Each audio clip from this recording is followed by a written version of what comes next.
جاوید اقبال صاحب ان کو مذہبی رہنما ظاہر نہیں کہتے، لیکن جاوید اقبال صاحب ان کو غالباً میں صحیح انٹرپریٹ نہیں کر پاتا کہ ان کو کیا درجہ دیتے ہیں، فلسفی کا درجہ دیتے ہیں، لیکن مذہبی فلسفی نہیں، ایک فلسفی کا درجہ دیتے ہیں۔ اب مسئلہ یہ ہے کہ ہم نے چونکہ طے کر لیا کہ ہم نے ایک نہ ایک سانچے میں علامہ کو ڈالنا ہے، اور جو ایک سوچ رکھنے والے لوگ ہیں انہوں نے طے کر لیا کہ علامہ اسی طرح کے تھے، اب ان کو کسی طرح سے لچک علامہ میں نہیں لا سکتے خیالات میں۔ یعنی اگر وہ مذہبی تھے تو کٹر مذہبی تھے، 5 وقتہ نمازی تھے، تہجد پڑھا کرتے تھے، تلاوت کلام پاک کیا کرتے تھے، سب کچھ، اور اگر وہ سیکولر تھے تو پھر وہ ایکسٹریم سیکولر۔ مجھے ایسا لگتا ہے بیچ میں جب میں تمام گفتگو سنتا ہوں تو مجھے ایسا لگتا ہے کہ شاید علامہ دونوں انتہاؤں کے درمیان میں کہیں پھنس گئے تھے، جیسے اس وقت ہماری قوم بھی پھنس گئی ہے بیچ میں، ہماری قوم بھی بیچ میں پھنس گئی ہے۔ مسئلہ یہ ہے سارا کہ جاوید اقبال صاحب نے یہ کہا کہ روشن خیالی کے خلاف وہ لوگ ہیں جو سائنسی علوم کا حیا نہیں چاہتے۔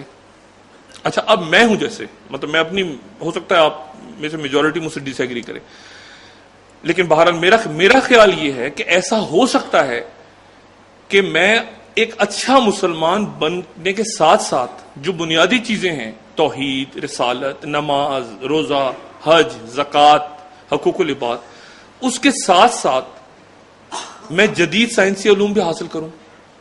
ایسا ہو سکتا ہے یا نہیں ہو سکتا؟ مطلب ہو سکتا ہے، کیا اس میں کیا قباحت ہے؟ یہ کیوں نہیں ہو سکتا کہ آپ اپنے مذہب کو ساتھ رکھتے ہوئے سر سید احمد خان کہ ان نظریات کو اپنائیں جہاں تک ان کی تعلیم کا معاملہ ہے؟ لیکن مسئلہ یہ ہے کہ سر سید بھی تعلیم کی بات کرتے کرتے کہیں لائن کراس کر کے اور نکل جاتے ہیں۔ پرابلم وہاں آتی ہے کہ وہ تعلیم کی بات، جیسے ڈاکٹر جاوید اقبال نے کہا کہ ان کی تعلیم کے حیا کے خلاف تھے۔ چلیں، جو خلاف تھے ان کی تو مذمت کرتے ہیں کہ تعلیم کے حیا کے خلاف تھے تو بڑا غلط تھے، لیکن مسئلہ یہ کہ اگر سر سید اس لائن کو کراس کر کے وہ کسی ایسے علاقے میں چلے جائیں گے جو متنازع ہو جائے گا بہت سے لوگوں کے نزدیک، تو وہاں پھر سر سید بھی گڑبڑ کریں گے۔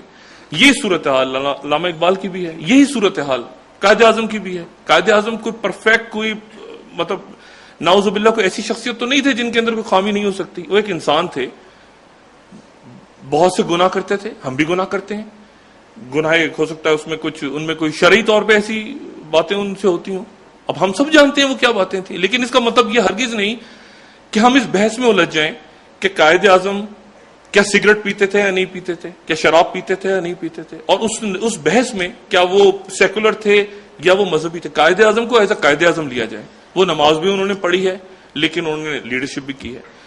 علماء کو جس طرح سے ڈاکٹر جاوید اقبال صاحب نے بیان کیا، مسئلہ انہوں نے کہا کہ علماء نے قیادت نہیں کی، میں اس بات کو تسلیم کرتا ہوں کہ مذہبی رہنماؤں نے قیادت نہیں کی، لیکن کیا عالم کے لیے مذہبی ہونا ضروری ہے؟ صرف مذہبی ہونا؟ کیا عالم وہ شخص نہیں ہو سکتا جو علامہ اقبال کی طرح کی شخصیت ہو، جس کی بہت بڑی شرعی داڑھی نہ ہو؟ کیا وہ شخص عالم نہیں ہو سکتا؟ وہ بھی تو عالم ہو سکتا ہے۔ علامہ اقبال میرے نظر میں ایک عالم تھے، لیکن اگر مذہبی شخصیات نے اس وقت مخالفت کی تو میں بالکل اس بات کو ایگری کرتا ہوں۔ چند روز پہلے تو ایک بڑا دلچسپ واقعہ ہوا، مولانا فضل الرحمان صاحب ہمارے محترم، ان سے دبئی میں گفتگو ہو رہی تھی، ہم اسٹوڈیو جا رہے تھے، یار بھائی کہ تو میں نے گاڑی میں ان کو پک کیا تو انٹرویو کے لیے ہم جا رہے تھے، تو رستے میں مولانا صاحب سے پوچھا، میں نے کہا مولانا صاحب یہ آپ نیشنل سیکورٹی کونسل کی اتنی مخالفت کرتے تھے، سخت مخالفت، اب آپ اس میں کیسے بیٹھیں گے as a leader of opposition?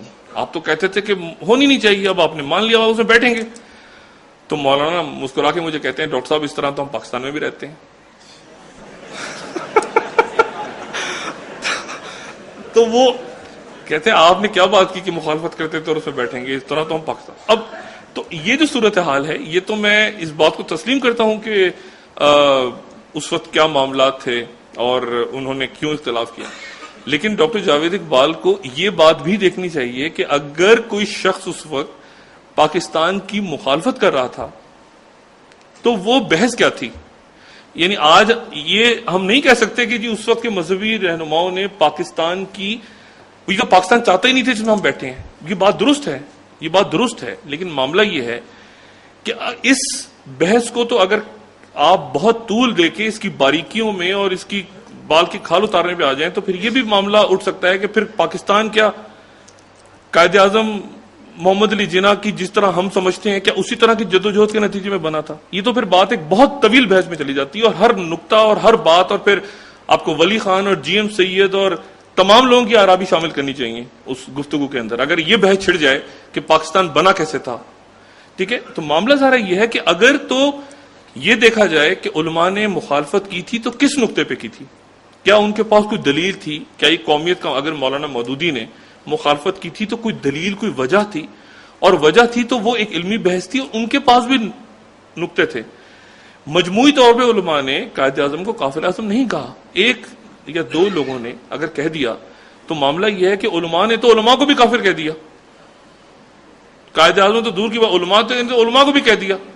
علماء نے تو ایسے، اب ان میں تمام کے تمام افراد کو شامل کرنا، میرے خیال سے اس دور میں جو بحث ہوئی ہے، اس دور میں جو ڈیبیٹس ہوئی ہیں پچھلی صدی کے آغاز میں، قدر کرنی چاہیے مودودی صاحب کی.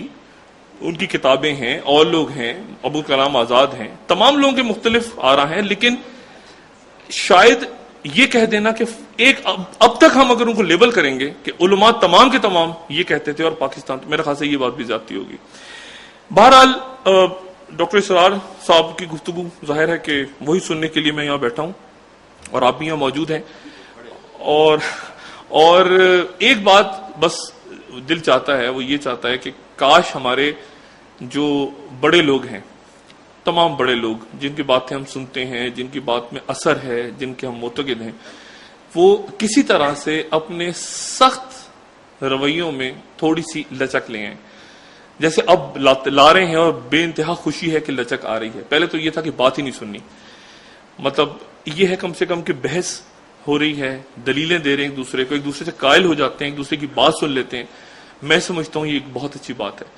اور جہاں تک علماء کا ذکر ہے تو ہمارے ہاں تو علماء لاؤڈ سپیکر کے بارے میں آپ جانتے ہیں کیا بات ہوتی تھی، اور چیزوں کے بارے، لیکن وقت اور حالات مجبور کرتے ہیں آپ کو کہ آپ رستے کھولیں، آپ رستے بند نہیں کر سکتے. میں چند روز پہلے واقعہ پڑھ رہا تھا کہ جب ٹیلی فون آیا سعودی عرب میں تو اس کے بارے میں فتویٰ تھا کہ اس میں شیطان بولتا ہے. ٹیلی فون کی جو آواز ہے یہ اس آدمی کی آواز نہیں ہے جو بات کر رہا ہے، بلکہ شیطان بولتا ہے.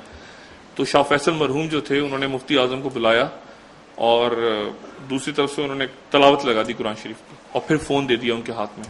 تو انہوں نے اٹھایا فون اور کہا سبحان اللہ، یہ تو تلاوت ہے. تو فتویٰ ریورٹ ہو گیا. اس طرح سے سعودی عرب میں ٹیلی فون کی اجازت ملی. اچھا، اب معاملہ یہ ہے کہ یہ تو سب کچھ کرنا ہے، اور اب تو وہ دور آ گیا کہ اجتہاد کے رستے کھولنے ہی کھولنے ہیں. آپ تو اب تک بحث کر رہے تھے کہ جی نماز ہم نے ہاتھ چھوڑ کے پڑھنی ہے یا باندھ کے پڑھنی ہے، اور آمین کس طرح کہنا ہے. اب تو شاید آپ کو پوری نماز کا ہی طریقہ تبدیل کرنا پڑے. اب تو اجتہاد، اگر آپ چاند پہ جاتے ہیں تو چاند پہ تو زمین اوپر نظر آتی ہے.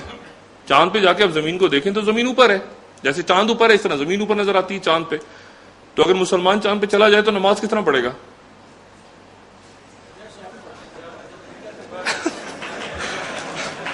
مسلمان چاند پہ چلا جائے تو سجدہ کیسے کرے گا، رکوع کیسے کرے گا؟ تو بہرحال اجتہاد تو کرنا ہی کرنا. بہت شکریہ، تھینک یو.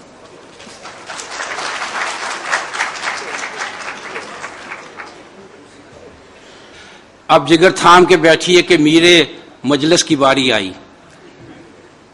میں بانی محترم، بانی تنظیم اسلامی محترم ڈاکٹر اسرار احمد سے درخواست کرتا ہوں کہ وہ اپنا خطاب فرمائیں. احمدہ واصلی علی رسولہ الکریم. اما بعد فاعوذ باللہ من الشیطان الرجیم. بسم اللہ الرحمن الرحیم. ولا تقف ما ليس لك به علم ان السمع والبصر والفؤاد كل اولئك كان عنه مسؤولا. صدق اللہ العظیم. رب اشرح لي صدری ويسر لي امری واحلل عقدۃ من لسانی یفقهوا قولی. اللهم ربنا الہمنا رشدنا واعذنا من شرور انفسنا. اللهم ارنا الحق حقا وارزقنا اتباعه وارنا الباطل باطلا وارزقنا اجتنابه. آمین یا رب العالمین. میرے بہت سے ساتھی حیران ہو رہے ہوں گے کہ میں کھڑے ہو کر تقریر کر رہا ہوں اپنے کمر کی تکلیف کو نظر انداز کرتے ہوئے۔ ابھی کچھ دن پہلے میں نے یہ تجربہ پشاور میں بھی کیا تھا، ہائی کورٹ بار ایسوسی ایشن میں، اور اس میں چونکہ مجھے کچھ کامیابی رہی تھی اس لیے میں یہاں بھی ہمت کر